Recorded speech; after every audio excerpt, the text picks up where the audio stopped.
আসসালামু আলাইকুম, নার্গিস মজিদ লিমা স্বাগত জানাচ্ছি এনটিভির মধ্যরাতের খবরে। ক্রাউন সিমেন্ট শিরোনাম দেখছিলেন, এবার পুরো খবর।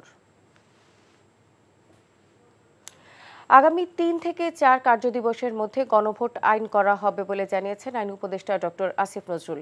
তিনি জানান, মানবতা বিরোধী অপরাধে মৃত্যুদণ্ডপ্রাপ্ত ক্ষমতাচ্যুত প্রধানমন্ত্রী শেখ হাসিনা ও সাবেক স্বরাষ্ট্রমন্ত্রী আসাদুজ্জামান খান কামালকে দেশে ফিরিয়ে আনতে ভারতকে চিঠি দেওয়া হবে। রাজধানীর ফরেন সার্ভিস একাডেমিতে সংবাদ সম্মেলনে এসব কথা বলেন তিনি। আরাফাত ইসলামের report. Accused Sheikh Hasina is liable to be punished under Section 32A, 32H.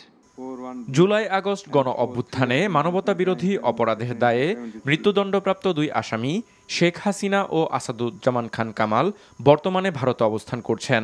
প্রত্যর্পণ চুক্তির আওতায় তাদের দেশে ফিরিয়ে আনতে চিঠি দেওয়া হবে বলে জানান আইন উপদেষ্টা। যেহেতু ওনারা এখন কনভিক্টেড, মৃত্যুদণ্ডপ্রাপ্ত, বাংলাদেশের মানুষের বিচারের আকাঙ্ক্ষা সেটা পূরণ করার জন্য এই দায়িত্ব পালনে ভারত যেন আমাদের সাথে এক্সট্রাডিশন চুক্তি অনুযায়ী তার অব্লিগেশন পালন করে, সেই জন্য সেটা স্মরণ করিয়ে দিয়ে ভারতকে আমরা চিঠি দিচ্ছি। একই সাথে আন্তর্জাতিক যে অপরাধ আদালত রয়েছে রোমে, সেখানে আমরা কোনো রকম অ্যাপ্রোচ করতে পারি নাকি সেটা বিচার বিবেচনা করার জন্য আমরা অচিরেই বসে সিদ্ধান্ত নিব। সংবাদ সম্মেলনে আইন উপদেষ্টা জানান, আগামী ৩ থেকে ৪ কার্যদিবসের মধ্যে জুলাই জাতীয় সনদ বাস্তবায়নে গণভোট আইন করা হবে। আইন আমরা খুব দ্রুত করতে যাচ্ছি, এই উইকে করে ফেলবো। ধরেন আজকে কি বার, বৃহস্পতিবার, তো ধরেন আগামী ৩-৪ কার্যদিবসের মধ্যে হয়ে যাবে। অন্যদিকে বিচার বিভাগের স্বাধীনতা পূর্ণরূপে আনতে সুপ্রিম কোর্ট সচিবালয় প্রতিষ্ঠার সিদ্ধান্ত নিয়েছে সরকার। এরই আলোকে উপদেষ্টা পরিষদের বৈঠকে সুপ্রিম কোর্ট সচিবালয় অধ্যাদেশের খসড়া অনুমোদন দেওয়া হয়েছে বলে জানান আইন উপদেষ্টা। আইন মন্ত্রণালয়ে আসবে, আসার পরে আমরা গেজেট নোটিফিকেশন করব, 7 দিনের মতো লাগতে পারে। আরাফাত ইসলাম, এনটিভি নিউজ, ঢাকা। বাংলাদেশের অভ্যন্তরীণ বিষয়ে কোনো শক্তির হস্তক্ষেপ মেনে নেওয়া সম্ভব নয় বলে জানান ভারতের সফররত জাতীয় নিরাপত্তা উপদেষ্টা খলিলুর রহমান। বৃহস্পতিবার নয়াদিল্লিতে দেশটির প্রধানমন্ত্রীর কার্যালয়ে আয়োজিত ৭ম জাতীয় নিরাপত্তা উপদেষ্টা সম্মেলন কলম্বো নিরাপত্তা কনক্লেভে বক্তব্যকালে এসব কথা বলেন তিনি। বলেন, অভ্যন্তরীণ বা বহিস্থ কোনো শক্তিকে তাদের সম্প্রদায় বা এর অংশবিশেষের কল্যাণ ও নিরাপত্তা বিঘ্ন ঘটানোর সুযোগ দেবেন না তারা।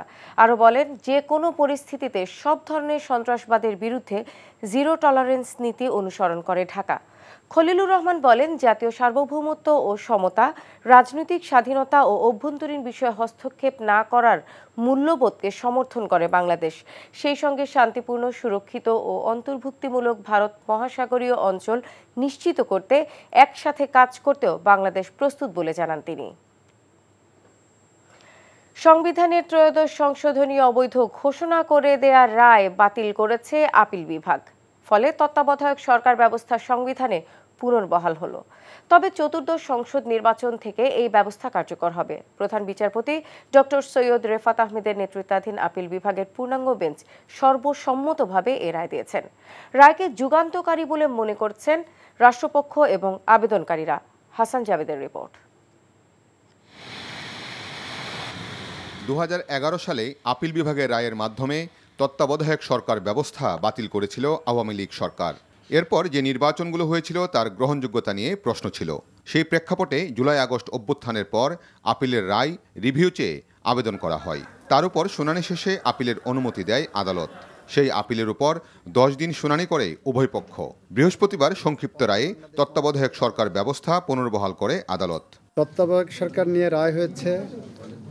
ওনারা অ্যাপেলেট ডিভিশন আগে যে জাজমেন্ট দিয়েছিলেন যে তত্ত্বাবধায়ক সরকার বাতিল বাই মেজরিটি, সেই রায়টা ওনারা সর্বসম্মতিক্রমে সেই রায়টাকে বাতিল করেছেন।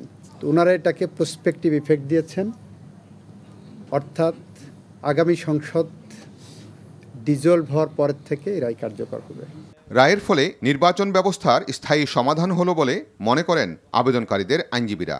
একই সাথে আগের আপিল বিভাগ রাজনৈতিক উদ্দেশ্যে একটি দলের প্রভাবে তত্ত্বাবধায়ক সরকার ব্যবস্থা বাতিল করেছিল, যা বর্তমান রায়ে প্রতিফলিত হয়েছে বলে দাবি তাদের।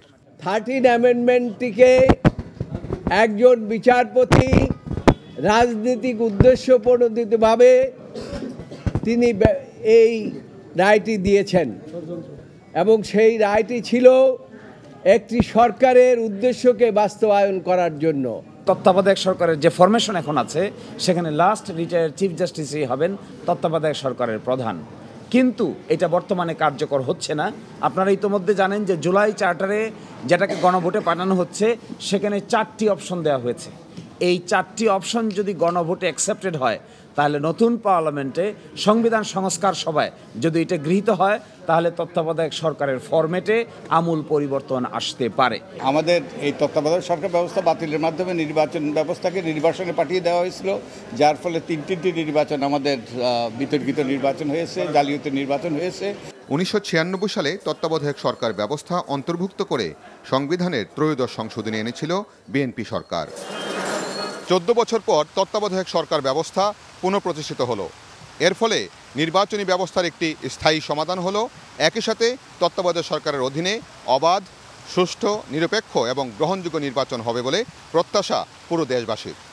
Hasan Javed, NTV news, Bangladesh supreme court, Dhaka. তত্ত্বাবধায়ক সরকার ফেরাতে আপিল বিভাগের রায় দেশের গণতন্ত্রকে সুসংহত করবে বলে মন্তব্য করেছেন বিএনপির স্থায়ী কমিটির সদস্য আমির খসরু মাহমুদ চৌধুরী। অন্যদিকে এ রায় জনগণের ভোটাধিকার ফিরে আসায় সন্তোষ প্রকাশ করেছে জামায়াতে ইসলামী। নূর হোসেনের রিপোর্ট। 2011 সালে বিচারপতি খায়রুল হকের দেয়া বিতর্কিত রায় বাতিল করায় সন্তুষ্ট জানিয়ে বিএনপি স্থায়ী কমিটির সদস্য আমির খসরু মাহমুদ চৌধুরী বলেছেন, এর মধ্য দিয়ে শক্তিশালী হবে গণতন্ত্র। নির্বাচন হচ্ছে গণতন্ত্রের বাহক এবং যদি নির্বাচন সুষ্ঠু গ্রহণযোগ্য হয় তাহলে গণতন্ত্রের যাত্রা সেখান থেকে শুরু হয়। তত্ত্বাবধায়ক সরকারের মাধ্যমে আমরা আশা করি সেটা আগামী নির্বাচনগুলোকে সুসংহত করবে, গ্রহণযোগ্য করবে। রায় নিয়ে প্রতিক্রিয়া জানিয়েছে জামায়াতে ইসলামী। দলটির সহকারী সেক্রেটারি জেনারেল এহসানুল মাহবুব জুবায়ের বলেন, তত্ত্বাবধায়ক সরকার বাতিল করেই স্বৈরতন্ত্র কায়েম করেছিলেন শেখ হাসিনা। জাতির এই ক্রান্তি লগ্নে কেয়ারটেকার সরকার পুনঃপ্রতিষ্ঠা হওয়ার মাধ্যমে আমরা মনে করি যে গণতন্ত্র তার ইতিবাচক ধারায় ফিরে আসবে। বাংলাদেশের মানুষ তার ভোটাধিকার নিয়ে আর সন্দেহের মধ্যে থাকবে না। একটি সরকারের 5 বছর পূর্ণ হওয়ার পর কেয়ারটেকার সরকার প্রতিষ্ঠিত হবে এবং জনগণ ভোট দেওয়ার মতো একটি সুন্দর পরিবেশ পাবে। বর্তমান সরকারকে তত্ত্বাবধায়ক সরকারের মতো করেই সিদ্ধান্ত গ্রহণের আহ্বানও জানিয়েছে বিএনপি ও জামায়াতের নেতারা। সেই রায়কে সামনে নূর হোসেন, এনটিভি নিউজ, ঢাকা। তত্ত্বাবধায়ক সরকার ব্যবস্থা পুনর্বহালের রায়কে স্বাগত জানিয়ে এনসিপির সদস্য সচিব আক্তার হোসেন বলেন, তত্ত্বাবধায়ক সরকার ব্যবস্থা পূর্বের মতো নয়। জুলাই সনদে যেভাবে উল্লেখ করা হয়েছে সেভাবে প্রবর্তন করতে হবে। তিনি জানান, জুলাই সনদের বাইরে গিয়ে তত্ত্বাবধায়ক সরকার গঠনের সুযোগ নেই। সন্ধ্যায় রাজধানীর বাংলা মোটরে এনসিপির কেন্দ্রীয় কার্যালয়ে তত্ত্বাবধায়ক সরকার ব্যবস্থা পুনর্বহালের রায়ের প্রতিক্রিয়ায় আয়োজিত সংবাদ সম্মেলনে তিনি এসব কথা বলেন। আক্তার হোসেন বলেন, শান্তিপূর্ণ প্রক্রিয়ায় ক্ষমতা হস্তান্তরের বিষয়টি এনসিপি বলে আসছে। আসন্ন নির্বাচন সুষ্ঠু ও স্বচ্ছ করার জন্য সরকারের পক্ষ থেকে জুলাই সনদের ব্যাপারে সুস্পষ্ট ব্যাখ্যা চান তিনি। আক্তার আরও বলেন, অন্তর্বর্তী সরকার নির্বাচন সংস্কার এবং বিচারের যে ম্যান্ডেট নিয়ে এসেছে সেটি তাদেরকেই বাস্তবায়ন করতে হবে। ঠিক এই মুহূর্তে তত্ত্বাবধায়ক সরকার গঠনের কোনো প্রয়োজনীয়তা নেই। এই অন্তর্বর্তীকালীন সরকার তারা সংস্কার, বিচার এবং নির্বাচনের ম্যান্ডেট নিয়ে তারা ক্ষমতায় এসেছেন এবং তাদের মধ্য দিয়েই সামনে নির্বাচনটা অনুষ্ঠিত হতে হবে। নির্বাচনে যেন ফ্যাসিবাদ বিরোধী সকল পক্ষ অংশগ্রহণের সুযোগটা পায়, সে কারণে হলেও সরকারকে জুলাই সনদ বাস্তবায়ন আদেশের সুস্পষ্ট ব্যাখ্যা জাতির কাছে উপস্থাপন করতে হবে এবং সে ব্যাখ্যা পেলেই আমরা জাতীয় নাগরিক পার্টি এনসিপি জুলাই সনদে স্বাক্ষর করতে আমাদের বাধা থাকবে না। জুলাই সনদ বাস্তবায়িত হলেই বাংলাদেশ গণতান্ত্রিক রাষ্ট্রের দিকে এগিয়ে যাবে বলে মন্তব্য করেছেন দৈনিক আমার দেশের সম্পাদক মাহমুদুর রহমান। বৃহস্পতিবার দুপুরে রাজশাহী বিশ্ববিদ্যালয়ের সিনেট ভবনে বিশ্ববিদ্যালয়ের প্রেস ক্লাবের 40 বছর পূর্তি উপলক্ষে আয়োজিত আলোচনা সভায় এসব কথা বলেন তিনি। বলেন, জুলাই সনদে তত্ত্বাবধায়ক সরকার গঠনের যে রোডম্যাপ দেয়া আছে, আগামী ফেব্রুয়ারিতে নির্বাচনের মাধ্যমে যে সরকার আসবে তারা যেন তা বাস্তবায়ন করে। তিনি আরও বলেন, দেশের নতুন করে আর কোনো সম্রাট ও সম্রাজ্ঞী দেখতে চায় না এদেশের মানুষ। শেখ হাসিনার পরিণতি থেকে ভবিষ্যৎ সরকারকে শিক্ষা গ্রহণের আহ্বানও জানান তিনি। জুলাই সনদের মধ্যে তত্ত্বাবধায়ক সরকার কিভাবে গঠিত হবে সে সম্পর্কে একটা রোড ম্যাপ দেওয়া আছে। আমরা আশা করব আগামী যে সরকারি ক্ষমতায় আসুক না কেন ফেব্রুয়ারির নির্বাচনে সেই সরকার ইন লেটার অ্যান্ড স্পিরিট, আমি যে কথাটা বলছি ইন লেটার অ্যান্ড স্পিরিট, তারা যেন জুলাই সনদকে অ্যাকসেপ্ট করে। শেখ রেহানার স্বামী শফিক আহমেদ সিদ্দিকের বিরুদ্ধে 8.5 কোটি টাকার বেশি অবৈধ সম্পদ অর্জনের অভিযোগে মামলা করেছে দুর্নীতি দমন কমিশন। বৃহস্পতিবার দুপুরে সংবাদ সম্মেলন করে সংস্থাটির মহাপরিচালক বলেন, এদিন ডায়মন্ড ওয়ার্ল্ডের এমডি দিলীপ কুমার আগারওয়ালের সম্পদের খোঁজে বিভিন্ন দপ্তরে চিঠি দিয়েছে সংস্থাটি। আর শেয়ার বাজারে কারসাজি মামলায় বিদেশে থাকা ক্রিকেটার সাকিব আল হাসানকে আগামী 26 নভেম্বর তলব করা হয়েছে। তামজিদ সুমনের রিপোর্ট। 2024 সালের সেপ্টেম্বরে স্বর্ণ ও হীরা চোরাচালান এবং বিদেশে অর্থ পাচারের অভিযোগে আইনশৃঙ্খলা রক্ষাকারী বাহিনীর হাতে গ্রেফতার হন ডায়মন্ড ওয়ার্ল্ডের এমডি দিলীপ কুমার আগরওয়াল। তার বিরুদ্ধে দুদক 112 কোটি টাকার অবৈধ সম্পদ ও 755 কোটি টাকার সন্দেহজনক লেনদেনের অভিযোগে মামলা করে। তবে নতুন করে আগরওয়ালের বিরুদ্ধে ভারত এবং অস্ট্রেলিয়াতে জুয়েলারি শোরুম সহ অঢেল সম্পদের অভিযোগ এসেছে দুদকের হাতে। এসব সম্পদের খোঁজে একাধিক দপ্তরে চিঠি পাঠিয়েছে সংস্থাটি। দিলীপ কুমার আগরওয়ালের বিরুদ্ধে পূর্বে মামলা রুজু করা হয়েছিল। উক্ত মামলা সংক্রান্তে আমাদের তদন্তকারী কর্মকর্তাগণ বিভিন্ন দপ্তরে দালিলিক প্রমাণাদি সংগ্রহের জন্য অধিযাচনপত্র প্রেরণ করছেন। এদিন শেখ রেহানার স্বামী ঢাকা বিশ্ববিদ্যালয়ের সাবেক শিক্ষক শফিক আহমেদ সিদ্দিকের বিরুদ্ধে মামলা করেছে দুর্নীতি দমন কমিশন, যেখানে তার বিরুদ্ধে 8 কোটি 65 লাখ টাকার অবৈধ সম্পদ অর্জনের প্রমাণ পাওয়া গেছে। অভিযোগ সংশ্লিষ্ট ডক্টর শফিক আহমেদ সিদ্দিক ঢাকা বিশ্ববিদ্যালয়ের সাবেক অধ্যাপক অসাধু উপায়ে জ্ঞাত আয়ের উৎসের সাথে অসঙ্গতিপূর্ণ 8 কোটি 65 লক্ষ টাকারও বেশি মূল্যের সম্পদ অর্জন ও দখলে রাখার অপরাধ অনুসন্ধানকালে প্রমাণিত হয়েছে। এই কারণে তার বিরুদ্ধে দুর্নীতি দমন কমিশন মামলা রুজুর সিদ্ধান্ত গৃহীত হয়েছে। এদিকে শেয়ার বাজার কারসাজির মাধ্যমে প্রায় 257 কোটি টাকা আত্মসাতের মামলায় আগামী 26 নভেম্বর ক্রিকেটার সাকিব আল হাসানকে তলব করেছে কমিশন। জনাব সাকিব আল হাসান সাবেক অধিনায়ক বাংলাদেশ জাতীয় ক্রিকেট দল ও সাবেক সংসদ সদস্য মাগুরা একটি জিজ্ঞাসাবাদের জন্য তদন্তকারী কর্মকর্তা নোটিশ জারি করেছেন। Tamjid Suman, NTV news, Dhaka. শুনানি শেষ না হওয়া পর্যন্ত চট্টগ্রাম বন্দরের নিউ মুরিং কন্টেইনার টার্মিনাল দিয়ে চুক্তির সব কার্যক্রম বন্ধের নির্দেশ দিয়েছেন হাইকোর্ট। একই সঙ্গে আগের শুনানিতে অ্যাটর্নি জেনারেলের আশ্বাসের পরও প্রক্রিয়া এগিয়ে নেয়ার তীব্র অসন্তোষ প্রকাশ করেছেন আদালত। বৃহস্পতিবার বিচারপতি ফাতেমা নজিব ও বিচারপতি ফাতেমা আনোয়ারের হাইকোর্ট বেঞ্চ এ আদেশ দেন। এ সময় রাষ্ট্রপক্ষ সব কার্যক্রম বন্ধ রাখার আশ্বাস দেন। এর আগে গত 30 জুলাই এনসিটি পরিচালনায় চট্টগ্রাম বন্দর কর্তৃপক্ষের বিদেশি কোম্পানির সঙ্গে চুক্তির চলমান প্রক্রিয়া কেন আইনগত কর্তৃত্ব বহির্ভূত ঘোষণা করা হবে না তা জানতে চেয়ে রুল দেন হাইকোর্ট। এই চুক্তির বৈধতা নিয়ে যুব অর্থনীতিবিদ ফোরামের সভাপতি রিটটি দায়ের করেন। যারা ককটেল মেরে পুলিশের মনোবল ভাঙতে চাইবে তাদের বিরুদ্ধে কঠোর আইন প্রয়োগের হুঁশিয়ারি দিয়েছেন ডিএমপি কমিশনার শেখ মোহাম্মদ সাজ্জাদ আলী। রাজধানীর পুরাতন রমনা থানা এলাকায় সাইবার সাপোর্ট সেন্টার উদ্বোধন করতে গিয়ে তিনি এ হুঁশিয়ারি দেন। কমিশনার বলেন, পুলিশের মনোবল ভেঙে গেলে সমাজে অপরাধ ও অপতৎপরতা বেড়ে যাওয়ার ঝুঁকি থাকে। তার মতে আইনে দুর্বৃত্তদের বিরুদ্ধে প্রয়োজনীয় মুহূর্তে গুলি চালানোর সক্ষমতাও পুলিশের আছে। এদিকে নাগরিকদের অনলাইন নিরাপত্তা জোরদার করতে সাইবার সাপোর্ট সেন্টার বিশেষ ভূমিকা রাখবে জানিয়ে সাজ্জাদ আলী বলেন, অনলাইন প্রতারণা, মোবাইল ব্যাংকিং জালিয়াতি, ব্যক্তিগত তথ্য ফাঁস ও নারীর প্রতি সাইবার নির্যাতন সহ বিভিন্ন ডিজিটাল অপরাধে দ্রুত সাড়া প্রযুক্তি নির্ভর তদন্ত সেবা দেবে নতুন এই ইউনিট। যারা এই ধরনের দুর্বৃত্তায়নের কাজ করতেছেন, ককটেল মেরে আমার লোকের মনোবল ভাঙার জন্য চেষ্টা করতেছেন, প্লিজ তাদের কাছে আমার অনুরোধ, আপনারা এইরূপ কাজটি করবেন না। আমি তো দুর্বৃত্তদের জন্য আইন প্রয়োগ করব। আমি আমার ঢাকাবাসী শান্তিতে রাখতে হবে। ঢাকাবাসীর জান ও মালের হেফাজত করার গুরুত্বপূর্ণ দায়িত্ব ঢাকা মেট্রোপলিটন পুলিশের উপরে। রাজধানীর ধানমন্ডিতে আন্তর্জাতিক অপরাধ ট্রাইব্যুনালের তদন্ত সংস্থার কার্যালয়ের সামনে ককটেল বিস্ফোরণের ঘটনা ঘটেছে। রাত 10:15টার দিকে এই বিস্ফোরণের ঘটনা ঘটে। প্রত্যক্ষদর্শীদের বরাতে দায়িত্বপ্রাপ্ত এক পুলিশ কর্মকর্তা জানান, মোটরসাইকেল যোগে 2 ব্যক্তি এসে একটি ককটেল নিক্ষেপ করে দ্রুত সেখান থেকে পালিয়ে যায়। নিক্ষেপ করা ককটেলটি পাশের একটি গাছে পড়ে বিস্ফোরিত হয়। এই ঘটনায় কোনো হতাহতের খবর পাওয়া যায়নি। এখনও কাউকে শনাক্ত করা সম্ভব হয়নি। ঢাকা বিশ্ববিদ্যালয় কেন্দ্রীয় ছাত্র সংসদ ডাকসুর কার্যনির্বাহী সদস্য উম্মে উসওয়াতুন রাফিয়ার গ্রামের বাড়ির গেটের সামনে ককটেল বিস্ফোরণ হয়েছে। বৃহস্পতিবার ভোরের দিকে ময়মনসিংহ শহরের ঢোলাদিয়া এলাকায় এ ঘটনা ঘটে। খবর পেয়ে পুলিশ রাতেই ঘটনাস্থল পরিদর্শন করে। পুলিশ জানায়, উম্মে উসওয়াতুন রাফিয়ার বাড়ির গেটের সামনে ককটেল বিস্ফোরণ ছাড়াও দাহ্য পদার্থ ছিটিয়ে আগুন লাগানোর চেষ্টা করা হয়েছে। এ ঘটনায় রাফিয়ার ভাই জুলকারনাইন রাত কোতোয়ালি মডেল থানায় অভিযোগ দায়ের করেছেন। তদন্ত করে জড়িতদের আইনের আওতায় আনার চেষ্টা চলছে বলে জানায় পুলিশ।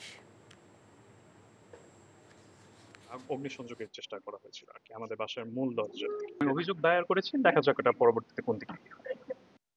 সিলেটের শাহপরান থানার মোকামের গুলে বাকবিতণ্ডার জেরে ইটের আঘাতে আব্দুর রহমান নামে এক বিএনপি নেতা নিহত হয়েছেন। নিহত আব্দুর রহমান খাদিমপাড়া ইউনিয়ন বিএনপির সাধারণ সম্পাদক ও ওই এলাকার শাহসুন্দর মাজারের খাদেম। বুধবার সন্ধ্যায় কথা কাটাকাটির জেরে ইটের আঘাতে তিনি গুরুতর আহত হন। পরে হাসপাতালে চিকিৎসাধীন অবস্থায় বৃহস্পতিবার দুপুরে তার মৃত্যু হয়। পুলিশ জানায়, তুচ্ছ বিষয় নিয়ে কথা কাটাকাটির পর আব্দুর রহমানের ছেলে সুমনকে মারধর করা হয়। এক পর্যায়ে সুমন ইট দিয়ে আব্দুর রহমানের মাথায় আঘাত করেন।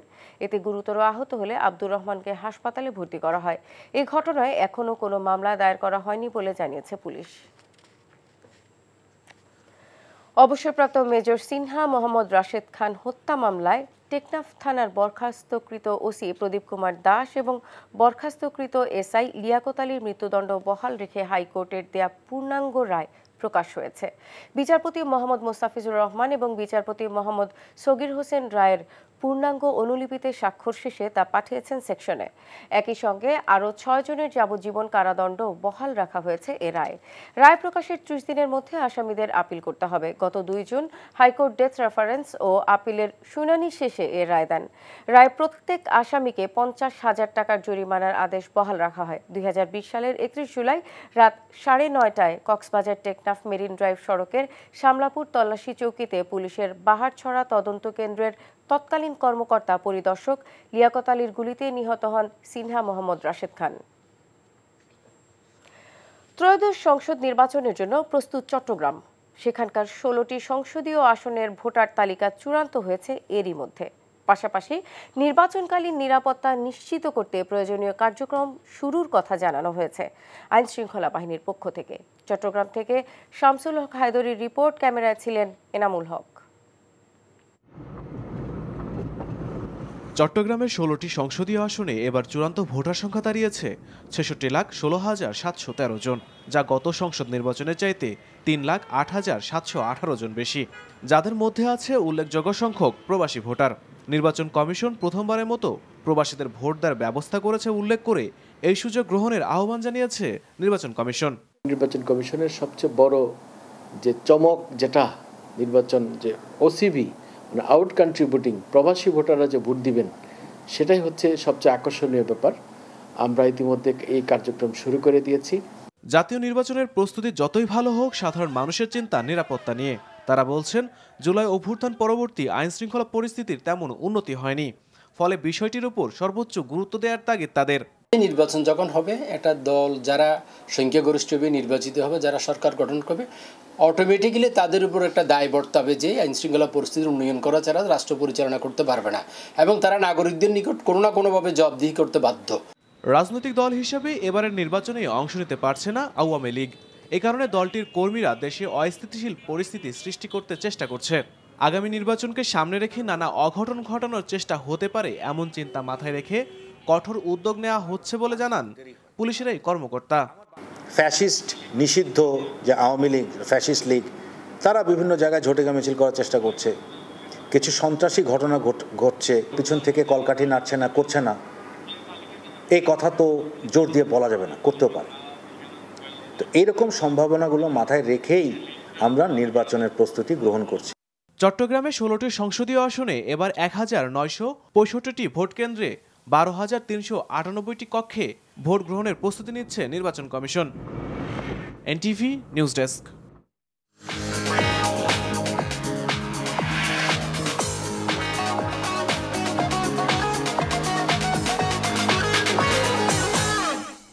মার্কেন্টাইল ব্যাংক অর্থনীতির খবর। জাতীয় নির্বাচনের আগে ধান চাল সংগ্রহের কাজ শেষ করতে চায় সরকার। বৃহস্পতিবার বিকেলে সচিবালয়ে গণমাধ্যমের কাছে একথা জানান খাদ্য উপদেষ্টা আলী ইমাম মজুমদার।